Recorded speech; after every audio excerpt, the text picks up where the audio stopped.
अज़ीज़ तलबा व तालिबात अस्सलाम अलैकुम। नज़म निगारी के फ़न पे हमने बात करी है। आज हम नज़ीर अकबर आबादी, उनके हालात व ज़िंदगी और नज़म निगारी पर बात करने की हम कोशिश करेंगे। वली मोहम्मद नाम और नज़ीर तखल्लुस 1735 ईस्वी में दिल्ली में पैदा हुए। उनके वालिद का नाम फ़ारूक था, मोहम्मद फ़ारूक था। उनके यहाँ यानी कि मोहम्मद फ़ारूक के यहाँ 12 बच्चे पैदा हो गए, लेकिन सिर्फ नज़ीर ही जिंदा बचे, बाकी सब वफात पा गए। इस तरह नज़ीर माँ बाप के अकलौते बेटे थे और उनको बहुत ही प्यारे थे। नज़ीर की इब्तिदाई तालीम बड़े लाडो प्यार से हुई। उन्होंने इब्तिदाई तालीम मौलवी मोहम्मद काजिम से हासिल की, अरबी की तालीम ज़्यादा हासिल की, फ़ारसी भी पढ़ी, उर्दू में भी महारत हासिल की। इसके अलावा पंजाबी, मारवाड़ी भाषा, यूरोपी और हिंदी ज़बानें भी जानते थे। इल्म तिब, नजूम, फ़लसफ़ा, मानी और बयान भी खूब जानते थे। खुशनवीसी में भी महारत रखते थे। मौसीकी से फितरी लगाव था। सिपाहगरी में भी माहिर थे।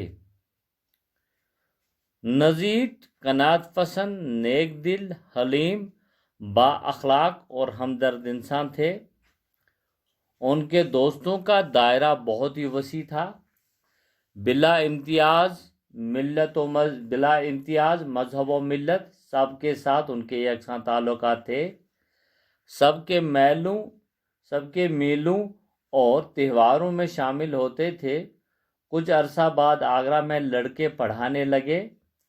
जवानी ही में मथुरा में लड़के पढ़ाते थे, जहां उन्हें 17 रुपये माहवार तनख्वाह मिलने लगी।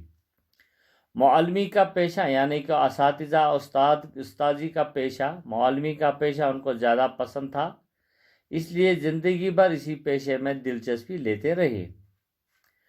अहमद शाह अब्दाली के बाद यानी कि अहमद शाह अब्दाली के हमले के वक़्त दिल्ली छोड़कर अकबर आबाद आगरा चले गए और फिर मुस्तकिल तौर पर वहीं के हो रहे।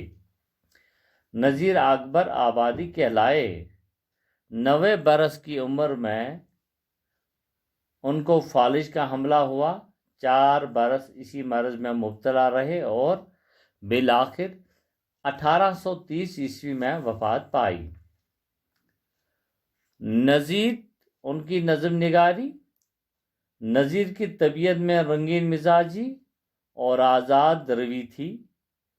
उन्होंने शायरी में अपने ज़माने के आम रविश से हटकर मुख्तलिफ चीज़ों को अपनी शायरी का मौजू बनाया। नज़ीर की सबसे अहम खुसूसियत उनकी नेचुरल शायरी है। उर्दू में जिसको वो खुद पेशरो हैं, मौजूदा वो नेचुरल शायरी उन्हीं की मरहूनी मिन्नत है। अखलाकी शायर होने की वजह से उनका एक ख़ास मुकाम है। नज़ीर ने कभी किसी की मदाह या हजो नहीं लिखी। उन्होंने गज़लें भी लिखी हैं और अपने रंग में खूब हैं, लेकिन गज़ल से हटकर उन्होंने सारी तवज्जो जो है वो नज़म की तरफ सर्फ कर दी है। यही वजह है कि उनकी नज़में जो है वो आला पाई की चीज़ है। नज़ीर के कलाम का मुताला से मालूम होता है कि वो खालिस हिंदुस्तानी शायर है, हिंदुस्तानी शायर थे। उनके तलमीहात में हिंदुस्तान की तारीख और अशखास का जिक्र है। उनकी नज़मों में बेपनाह मौज़ूनियत, मौसीकियत, मरका निगारी पाई जाती है। उन्होंने मनाज़र कुदरत की तस्वीर कशी मौसर अंदाज में की है। मेलों, मजलिसों, उर्सों और दूसरी تقریبوں کی تصویر نہایت ہی سادہ اور پرکیف انداز میں کھینچی ہے۔ نظیر کا کمال ان کی فطری، اخلاقی اور فلسفیانہ نظموں میں ظاہر ہوتا ہے۔ جن نظموں کی وجہ سے نظیر کا نام زندہ ہے، جن میں انہوں نے کہیں تمثیل کی مدت اور کہیں صاف طور پر زندگی کی بے ثباتی نظموں میں ہندوستانی سماج کا دل دھڑکتا ہے، ان کا بیان نہایت دلچسپ اور نیچرل ہے۔ ان کا کلام عارف باللہ کا کلام معلوم ہوتا ہے۔ نظیر